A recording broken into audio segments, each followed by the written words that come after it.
Hello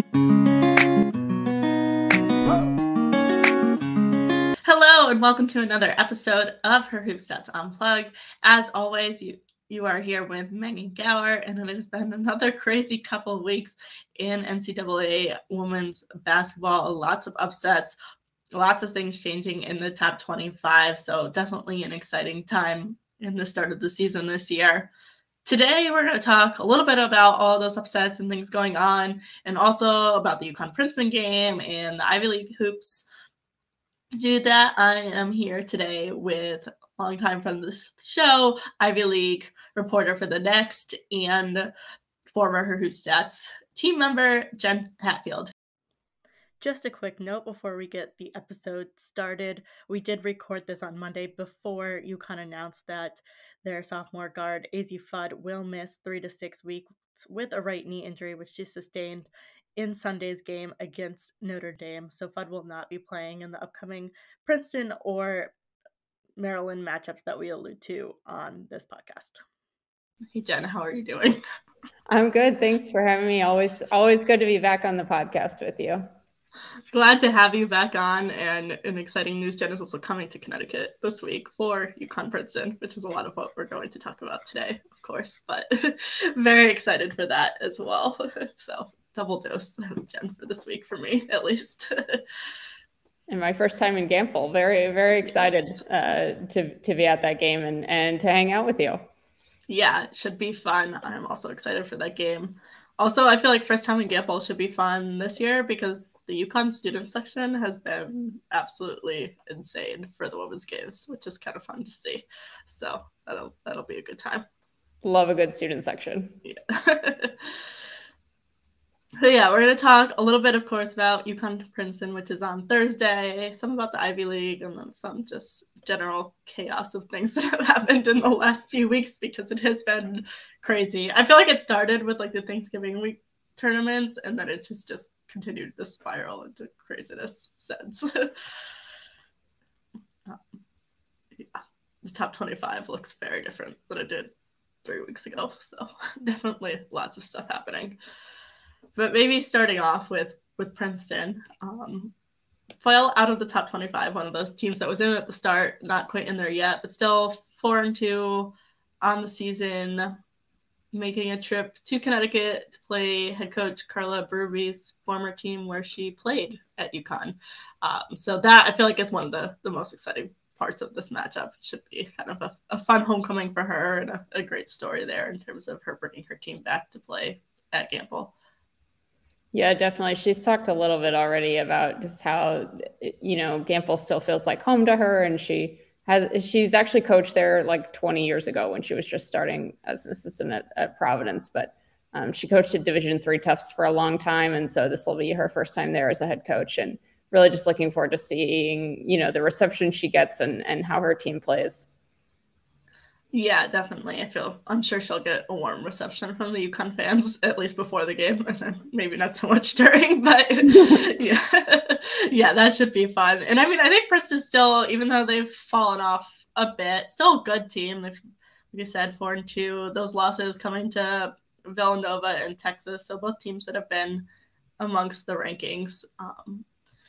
And they've got wins over, I'm slow here, Seton Hall and Fordham, which are both pretty quality wins. I would say Fordham, a team I think that surprised some people early on, and then Seton Hall, a team that's making a little bit of noise in the Big East. They upset Marquette this week. So I guess, what do you like about this Princeton squad this year? Obviously a little bit different without Abby Myers, but.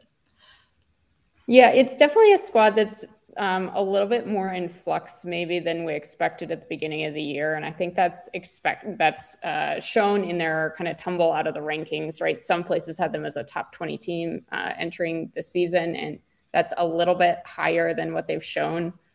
They're still following kind of the same general formula of defense and timely shot making that made them so good last year. They've got a lot of balance on their roster.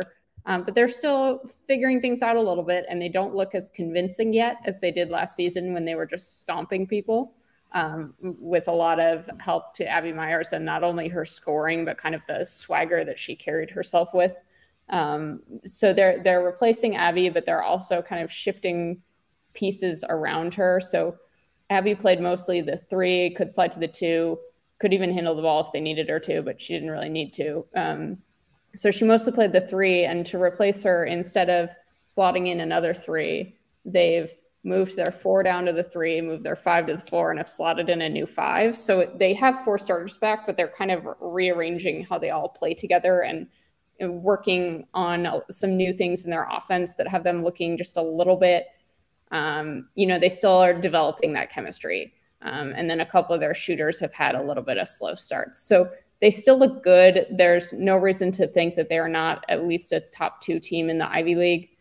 They were the preseason favorite. That doesn't look silly. They're just still, it's early December. They're still figuring themselves out. And they're using this non-conference as a way to do that.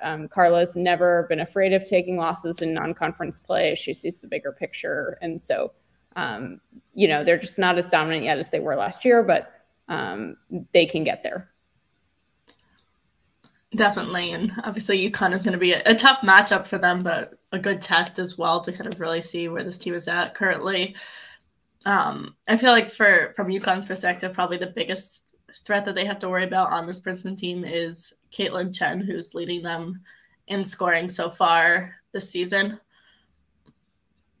Yeah, she's a very dynamic point guard. I think kind of the 2 categories of things that UConn is going to have to deal with is the perimeter. There's Caitlin Chen, and then Julia Cunningham at the 2 is their second leading scorer, and she has struggled with her shot, but is still extremely effective. So they're going to have to worry about the perimeter, but then they're also going to have to figure out how to box out Ellie Mitchell, which pretty much no one has figured out how to do this year. She's put up some ridiculous stat lines. She had 23 rebounds, I believe it was, against Seton Hall. Like, she's just amazing on the boards. And so UConn's definitely going to have their hands full with her there. She's not a huge offensive threat, though. If you dump off passes to her and things like that, she can finish, she can get putbacks, but she's not going to be, creating a ton of her offense. She's just going to be getting steals and blocks and rebounds and doing all the little things. Yeah, that should be an interesting kind of matchup to watch in this game, because I think one of the things that UConn struggled with the most in their loss to Notre Dame on Sunday was kind of getting on the glass and really dominating inside, and they really struggled against that on Notre Dame. So it'll be interesting to see if they can kind of improve a little bit on that against Princeton, and specifically with the matchup with Ellie Mitchell. Yeah, and they also just have more size than they did last year with those positional changes that I mentioned. So Ellie Mitchell's spending a lot of time at the 4 this year, and then they've got Paige Morton at the 5, who gives them some size. So that, helps. They can go big, they can go small, which gives them a little bit more versatility than they had last year when they had kind of a short rotation, both numbers-wise and size-wise. Last year they're starting 4 and 5 were 5'11" and 6'1", and so now those are their starting 3 and 4. So there is that to contend with too. Yeah, exactly. Which will be interesting for UConn. It seems like Dorka Juhas is still kind of a question mark for Thursday. So if they don't have her, you kind of feel like is a little undersized against a lot of teams right now with just Aaliyah Edwards kind of in the post. They've been playing a smaller lineup. So it'll be interesting to see what those matchups look like going into Thursday if they don't have Juhas. Though I think it is possible they'll have her. That one seems a little on the fence at the moment, though. Yeah, definitely will be tricky for Princeton if she is, a game time decision, figuring out how to deal with that in either direction. But one other player to note for UConn fans who may not be super familiar with Princeton is Grace Stone, who's their 3 right now. She is kind of trying to think of a good comp, but she is the one who is going to benefit if UConn spends too much of its energy trying to contain Caitlin and Julia and Ellie.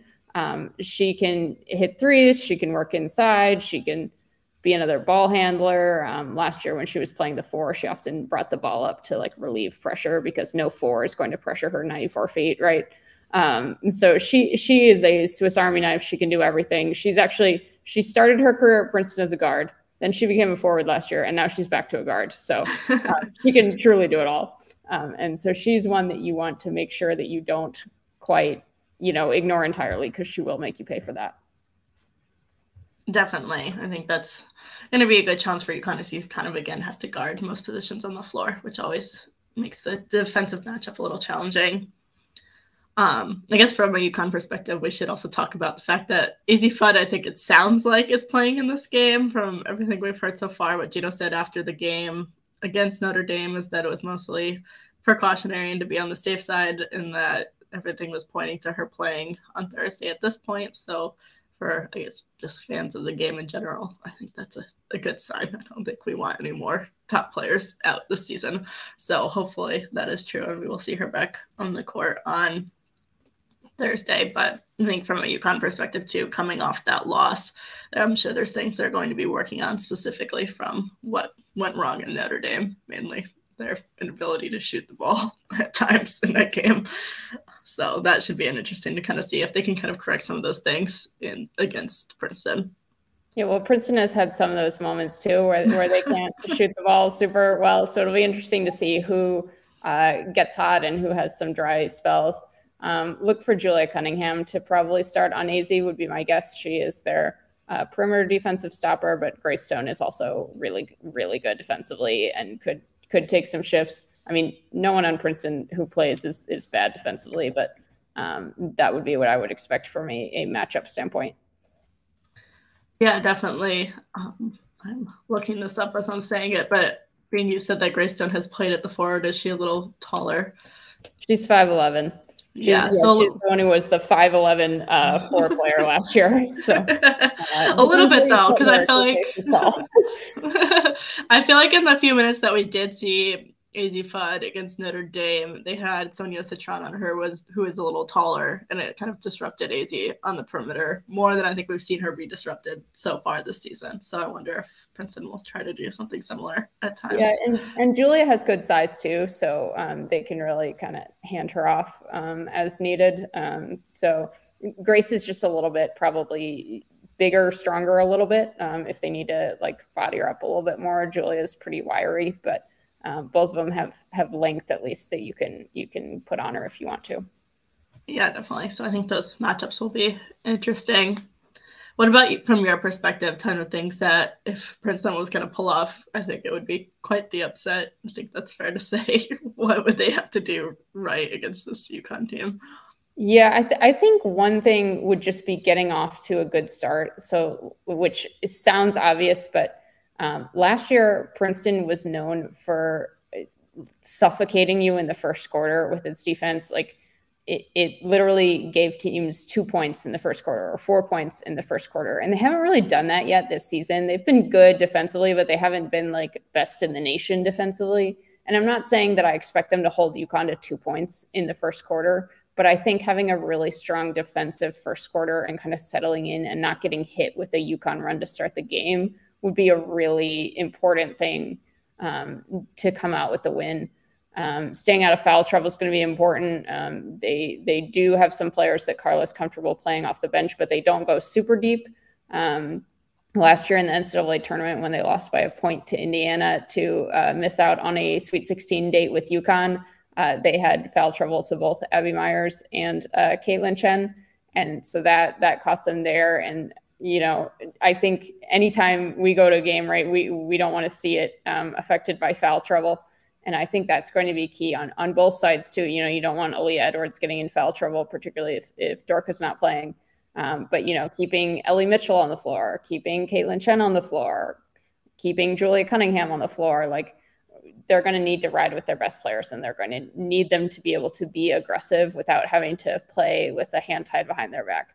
And then I think just one more thing that I would say is getting Julia Cunningham going. She's shooting a career low percentage from the floor. She was their second leading scorer last season, a first-team All-Ivy player, is their second leading scorer again this season, but just hasn't looked particularly comfortable with her shot. She's very crafty. She's a 3-level scorer. And if she gets hot, that could totally change the complexion of the game. We just haven't really seen it yet this season. And so I'm kind of waiting for that game where she snaps out of it. I mean, UConn fans who are a little bit pessimistic could be like, oh, yikes, because she's kind of due for a breakout game. And if she has one, I think that could be just huge, you know, both for her and for the contagiousness it could have on the rest of her teammates. Definitely. Yeah. I feel like it's always fun when there's players that are due for one of those games and then they actually have one. Especially this early in the season, because like you know when someone is like shooting so low below their total from last year, like it's not going to keep happening. Eventually they're going to figure it out. So yeah, always exactly. fun. Awesome.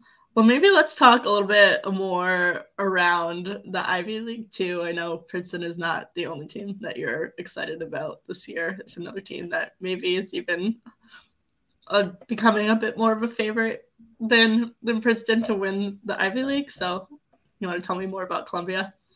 Yeah. So, anyone who knows much about the Ivy League knows that Princeton has dominated it for the past decade or so, with some, competition from Penn here and there. And other teams have kind of been challengers, but never really toppled Princeton too much or given them too much trouble.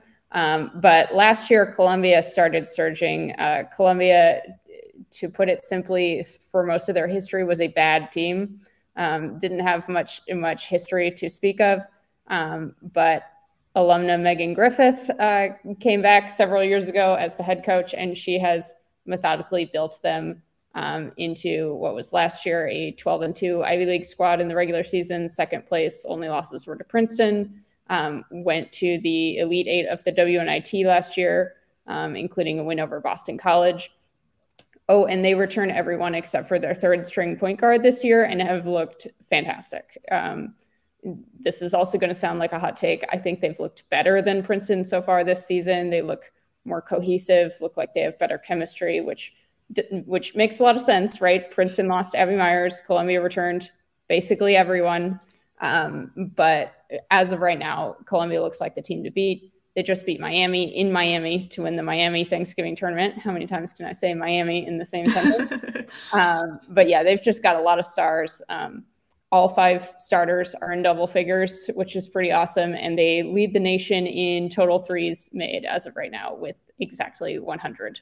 And they are also 12th in percentage. So they are some 3-point bombers, and they're really fun to watch. One player to watch is Abby Shue. She's a junior guard. She just passed her head coach in career points as a junior. She's, I believe, 8th in program history right now, which is pretty awesome. And she is 3rd in the country in total threes made right now. She's got this, like, the signature Abby Shue move is shot fake, one dribble to her left, launch a 3, sometimes contested, splash. That's Abby Shue for you. So she's really fun to watch. But then you've got also first team All Ivy performer Caitlin Davis. You've got sophomore Aussie point guard Kitty Henderson, who is super fun. I like to throw an Ariel Atkins comp on her, just for like the way she plays, like the grit factor. And then there's Duke transfer Jada Patrick, who is also super fun, super athletic, can score, she can be super dynamic. So I will pause there, and I will just add as well that they took a foreign tour this summer. So that's another reason why their chemistry is there. They were able to get some extra practices in and an extra trip overseas with some extra games. So they've looked really good. They're really fun to watch. Would highly recommend checking them out. And the Columbia Princeton games this season are going to be epic. Definitely. They play UMass in a few days too, which that should be a fun matchup. UMass is a team, I think, getting votes at this point in the AP poll. So that should be fun. Yeah, the thing that sticks out to me as I'm scrolling through their stats here, like you said, all 5 players in double figures, but also their assisted shot rate is top 6 in the country, like 68%. That's pretty insane. Almost 20 assists per game. So that's very fun as well. A team that definitely knows how to move the ball, which is always fun to watch. They just beat Marist and Lafayette, and they scored a combined 197 points in those games. Abby Shue by herself had 49 of those on like almost 80% shooting from the field and from 3. She won Ivy League Co-Player of the Week, unsurprisingly, for that. Only co-player for that? I feel like that should be deserving of a single Player of the Week award. Well, the other co-player, also if you're looking for somebody fun to watch, is Harmony Turner from Harvard. Harvard, by my money, is the 3rd best team in the Ivy League right now. though that could change. They are kind of similar to Columbia, except that they are even more happy to shoot the three. Like they obviously haven't taken as many, because I just told you that Columbia ranks #1 in the country, but in terms of like how reliant their offense is on the three, they are very three reliant and have a ton of sharpshooters on that team, and not much size and kind of an defense. So they are really fun. Harmony Turner is their point guard. She is pretty much a do-everything player. Didn't have her best night tonight in a loss to Northeastern. Like didn't shoot the ball well, but had something like 5 rebounds, 4 assists, and 4 steals. So, and she's also playing on a torn meniscus, casually. Oh. That sounds not good for her, but yeah. But you would not know it by watching her play. So she had a really big scoring number. I forget what it was, something like 25 or 30 against Boston College earlier this year. So she's really fun. She had a big week as well, and was co-player with Abishu. Fair. Sounds like it was deserved then, with those kind of numbers. When it's an off night and you have 5 rebounds and 4 assists and 4 steals, that's still a pretty good night. Right. Yeah. It's hard not to watch Harmony Turner when you're watching her team. Like, even if she's not doing anything, you're just kind of drawn to her, is my best way to describe her. Fair. We'll have to check her out. I have not watched her play yet. I admittedly have not watched a ton of Ivy League. I did watch Princeton's game against Villanova, the whole one. I think it's the only full Ivy League game I've watched, if I'm being honest. That's all right. Plenty more opportunities. Yes.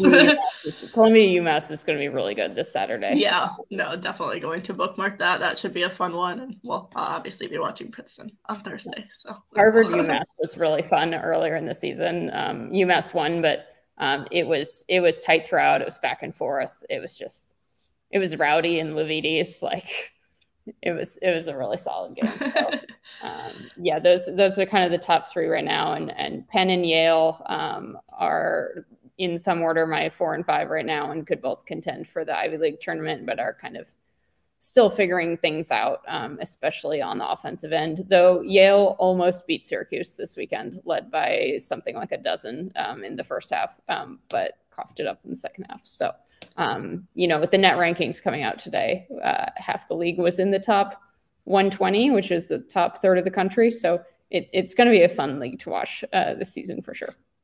Definitely. That is exciting. Yeah, it's always fun when we get multiple sources of rankings early in the season. So I was also happy to see the net rankings today, just to get a feel for where things are. I think it's always really interesting to look at, like, how they compare to, like, the AP poll or, like, her hoop stats ratings and across the board. Obviously, the her hoop stats ratings are the best and most accurate, but always fun to get the new ones, right? Yes.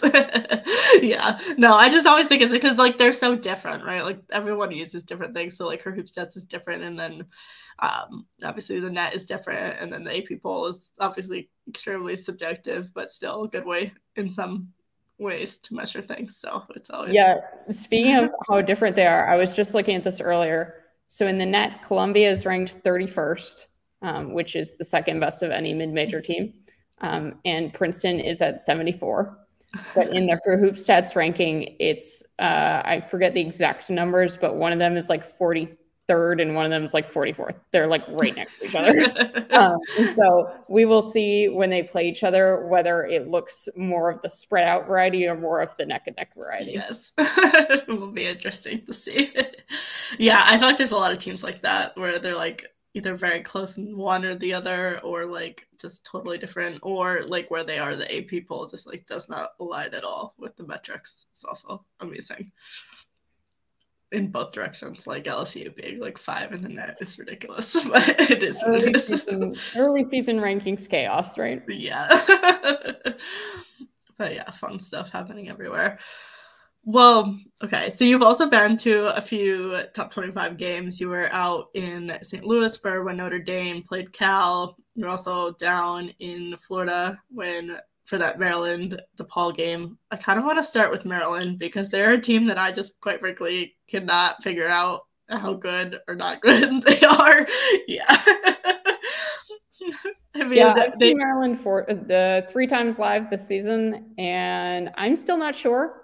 I think that they have all the pieces to be really good. I mean, Diamond Miller, Abby Myers, obviously, I know that Abby Myers is really good, and I'm bullish on her at Maryland.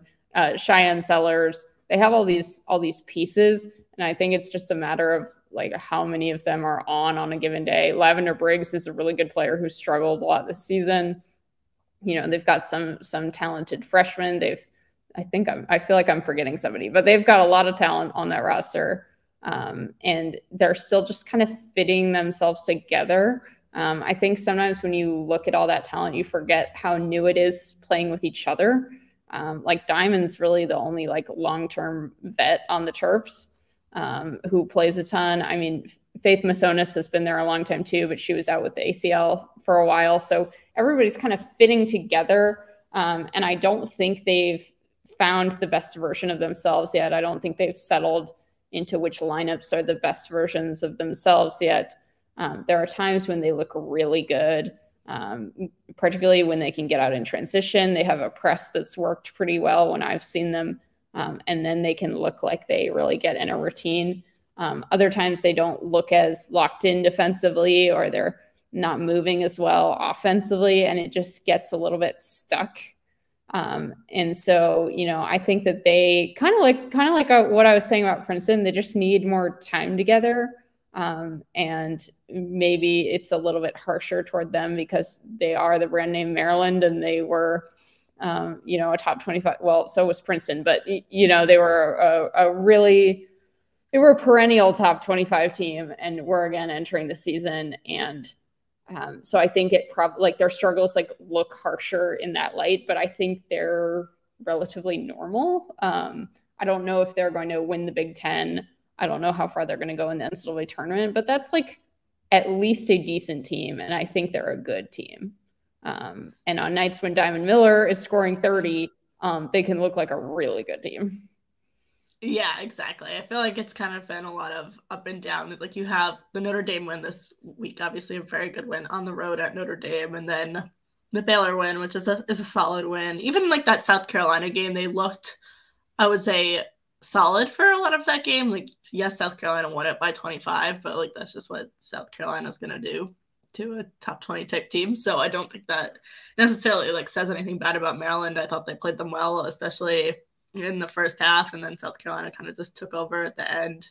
But then you have something like the loss to DePaul down in Florida, which you were at. That it's just like kind of a head scratcher. And then I mean the 23-point loss to Nebraska on this weekend as well. Another one that you're just like, you just beat Notre Dame. How did that happen? Yeah, I didn't watch that game, but I saw that score and I was like, oh, okay, we're back on the like spinny wheel of how good Maryland is. Yeah. I was like, feeling pretty good about them after that Notre Dame game, which I did watch.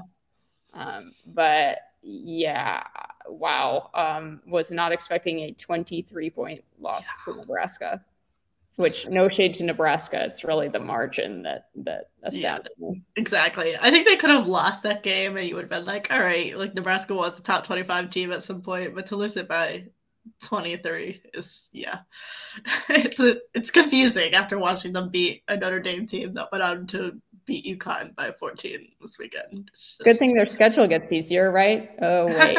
Yeah. Never mind. They've got I mean obviously Big Ten coming, but UConn this weekend and then really full into Big Ten play. So not getting any easier for Nebraska. Yes.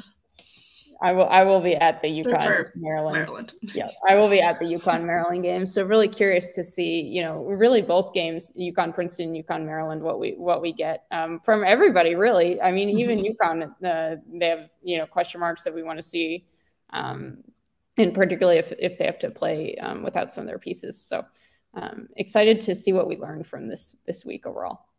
Yeah, I think that's been the fun thing about, like, especially like last week with the ACC Big Ten Challenge and like these bigger games, is you're starting to actually learn a lot about some of these teams because you just don't learn that much from like XYZ top 20 team blowing out number 200 in the country.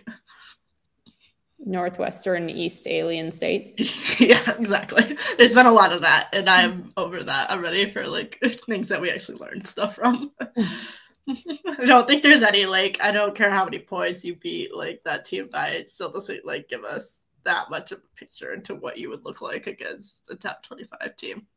We've had so much chaos, and we still haven't even had the, like, games coming off of finals or heading into Christmas break or right after Christmas break chaos. There's always, like, somebody caught sleeping or somebody who just doesn't have their legs right now, or, you know. So lots to look forward to if you are a fan of chaos. Yeah, I feel like most people have to be a fan of chaos the way the season is going. I think it's been fun. It's more exciting to, like, not know what's going to happen every night. And I mean, Cal almost caused chaos to Notre Dame too, in St. Louis. So that could have been extremely chaotic. I'm not sure, like, how much, like, I feel like Maryland has gotten way more flack on Twitter for you know, like, just being all over the place. And I feel like nobody really noticed how tough Cal made it on Notre Dame. Like, obviously Notre Dame did pull out that game.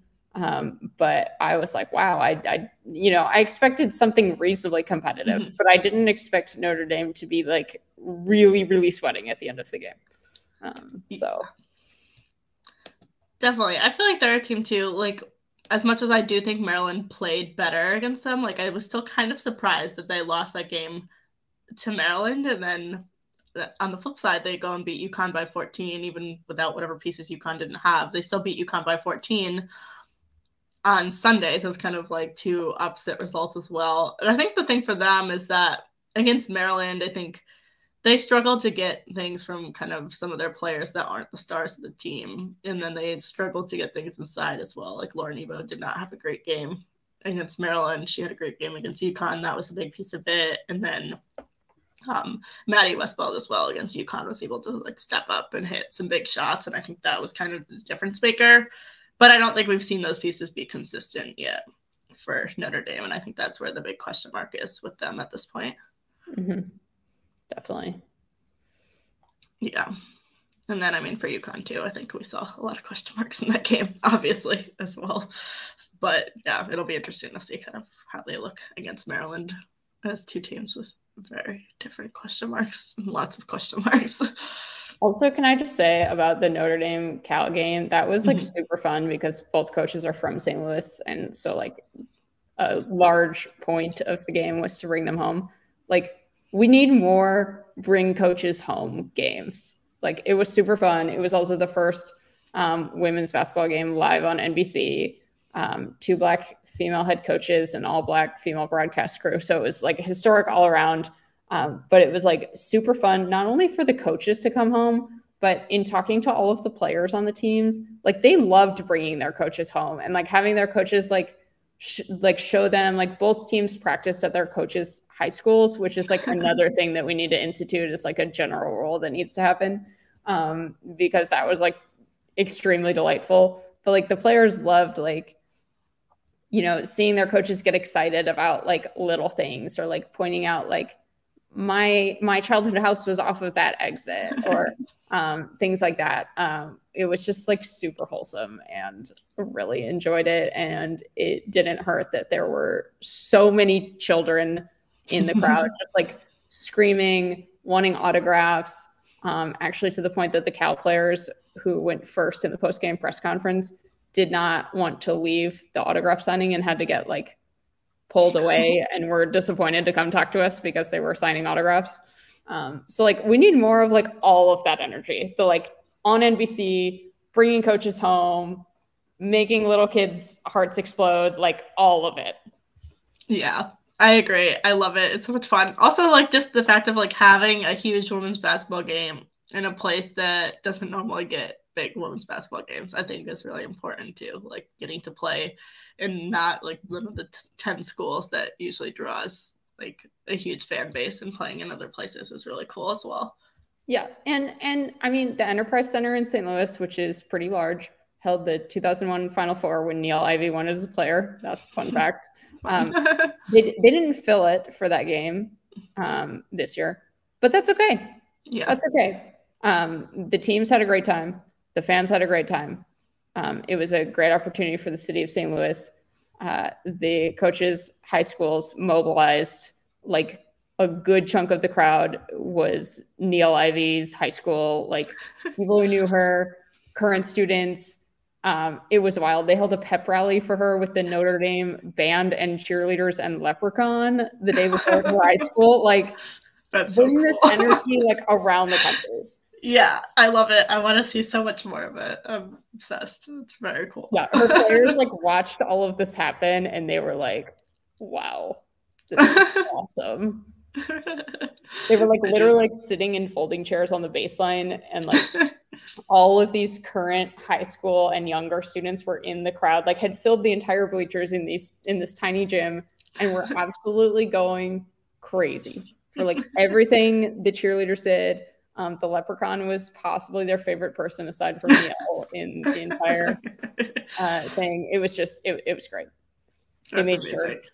It was great. So that's my soapbox for like anyone who needs an alternative to whatever happened in Las Vegas. Oh yeah, seriously. If you need like other tournament ideas, just like bring some people home. Yeah. Whether it's like Carla going back to UConn, or whether it's like Neil and Charmin coming back to St. Louis. Homecoming's good. Vegas, bad. Yeah, exactly. We haven't had an episode since the Vegas debacle, but yeah, just yikes. Do we need to like summarize that for the listeners? Yeah, probably. So, in short, there was one of many tournaments in Vegas that was for some reason organized to be held in a ballroom. I think that's the best description of where it was played. Basically a court on a floor in a ballroom. Just overall nightmare. Not proper venue, not proper medical staff, which caused a problem with the player that did go down. I forget which team from, but they didn't get medical attention for far too long. They had to bring their own hand towels from their hotel rooms. Like the ballroom was not great, but like not the problem. The like not having EMTs on staff, having folding chairs but no actual seats for fans is a miss. Bringing your own hand towels, like, come on. Yeah. But there was another Vegas tournament coming up this month, and teams pulled out of that. So I saw that today. So that's something. But yeah, it was not great out in Vegas recently. No, not great. And it was I forget what the tournament was called. It's the one that Indiana played in as well. The Indiana Las Vegas Invitational. Sounds good. Yeah, I know. I don't know what it's called. But yeah. So yeah, overall not great. I think we saw lots of great events for Thanksgiving. That was not one of them. So we saw them if Flow Hoops was cooperating. Oh, yes. Yeah. That too. So did we see if a tournament is a success, but it's on Flow Hoops, did it really happen? Did it even happen? That's how I feel about the Big East games right now too. Like, why do Villanova and Creighton, who are both ranked, play at Flow Hoops on a Friday night? It's just upsetting. ESPN, where are you? I don't think you have better programming than that on a Friday night. It is Fox. It's a Fox problem, but still, well, Fox. ESPN, like, what else is on Fox Sports 1 or Fox Sports 2 that you couldn't move that game to Fox Sports? They sent like the good broadcast crew too. They sent like John Fanta, the full like Big East crew, to broadcast a game on Flow Sports. Make it make sense. Might as well talk into like a cardboard tube and like to no one. Yep. That is the Flow Sports experience. That's what Princeton played on tonight because they were playing at Towson, and the camera did some like weird zooming in things where you saw like one player, and it's like, well, I don't know what's happening over there. I can't see the game, but it's fine. They might fix it eventually. Yeah, the quality. Did I mention it costs $30? Yeah, I think that's what's the most. If it was like $30 for the year, okay, whatever. It's like $30 a month. It's ridiculous. If it was $30 a year, it would just be League Pass, which we all complain about, but is like tolerable. $30 a month is like a whole nother universe. Yeah. It's insane, especially considering like how many different things you have to subscribe to get like every other channel that women's sports are on. Yes. Yes. I don't need to pay for 12 add-ons. Thank you. But here we are. Shout out to the Ivy League, which is on ESPN Plus. Much easier to navigate. Yes. Yeah. Honestly, I would be here for it. Like, I have no problem with ESPN Plus. It's like what, $6 a month. And well, it's gone up. It's now $9.99. It was a pretty like decent jump by itself, but you can also bundle it with other things. Yeah, because you can bundle it with your honestly, Hulu. as long as it works. Yeah. And it's got so many also games. It's quality. Yeah, exactly. Yeah, I had no problem with the ESPN Plus situation. Honestly, it's cheaper than like adding all the cable packages to get some of these like obscure channels that other things play on. So yes. I feel like we always complain about like how hard it is to know what WNBA games are on because they have like Facebook and Twitter and all these blackouts, but like college games are like low key just as hard if you are not sticking to a single conference or a single team. Like if you want to kind of mix and match the like how can I economize this is very complicated. Yeah, exactly. Like Texas like only plays like half their games on like the Longhorn Network. No one has Longhorn Network. Yeah, I do have it on Sling now, but I have like so many things, and I'm like, I don't think Texas is good anymore. Maybe I don't need Longhorn Network. No, no longer. I was like, you can't not watch the number 3 team in the country, and now I'm like, well, maybe we can not watch Texas. We can get rid of Longhorn Network and save some money. It also cracks me up how like on Flow Hoops, like sometimes I don't know if they do this in the Big East, but like teams will like kind of say it's their network, like Towson Sports Network, but like on Flow Hoops. So it's really just Flow Hoops, but they're like branding it their own. Yeah, the Big East does. It's like Big East Digital Network or something. It's all Big East branded. Yeah, but it's still at Flow Hoops. I would like Big East Digital Network to be somewhere other than Flow Hoops. Big East would have a better argument as a Power 5 conference if it was not on Flow Hoops, in my opinion. Yeah. Well, yeah. I also feel like because they've been doing so well this year, like the TV deal is just like not equipped to like keep up with the improvement in play. Like these games should be like something like Creighton Villanova. It's a top 25 game. It should be on television somewhere, not on a streaming service that costs $30 a month where no one can watch it. Yes. Even FS2, which is like obscure, not real channel. Where you can find it, like even that would be exponentially better than exactly. Or just like stream it on the Fox Sports app. Yeah, that too. Yeah. I'm convinced the Fox Sports app hates me, but that's probably a me problem. Unclear. Yeah. Flow Sports hates everyone, so. Yeah, exactly. I remember, and I'll stop my soapbox about Flow Sports after this, but like the Baylor Villanova game in whatever tournament that was, I think it was like Gulf Coast or something. Yeah, that was Gulf Coast. Yeah, it was like a 2-point game with like 40 seconds left, and Flow Hoops was like, oh, nope, we're going to stop working now. And I was just like, you've got to be kidding me.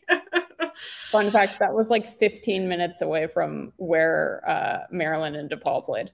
The tournaments were so close together. That's funny. I didn't realize it early on, though, or else I might have tried to pull double duty. But one tournament was hectic enough. I probably did not need double duty. Yeah, that's a lot. Tournaments are always low because it's just like back-to-back-to-back games all day. Yeah. Yes. Also, Florida really over air conditions its gyms. I was very cold. Yeah. Can only imagine. You can be prepared for that tomorrow or Thursday too. It's always cold. It's not air conditioned, it's just because it's cold outside and they open the doors too much. But shout out to the Fort Myers tip-off because it was its first year of the event, and besides the air conditioning, it ran super smoothly, and players were not asked to bring their own hand towels, and there were EMTs on site, and it was not a ballroom, it was an actual gym. So shout out to the Fort Myers tip-off. Yes, checking off the basic things. Yeah. Doing the things that you were supposed to do if you want to host a women's basketball tournament. All right. I think that's it. But thanks, Jen, for hopping on.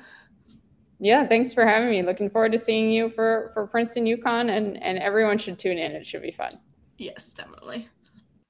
Well, that's all for today's episode. Thank you for listening. As always, make sure you rate, like, and subscribe to the podcast wherever you're listening to us. Also, be sure you are subscribed to the stats site at herhoopstats.com for all of your women's basketball stats needs, both in college and the WNBA.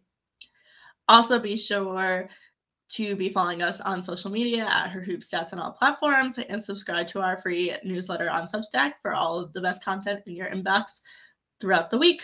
Thanks again for listening.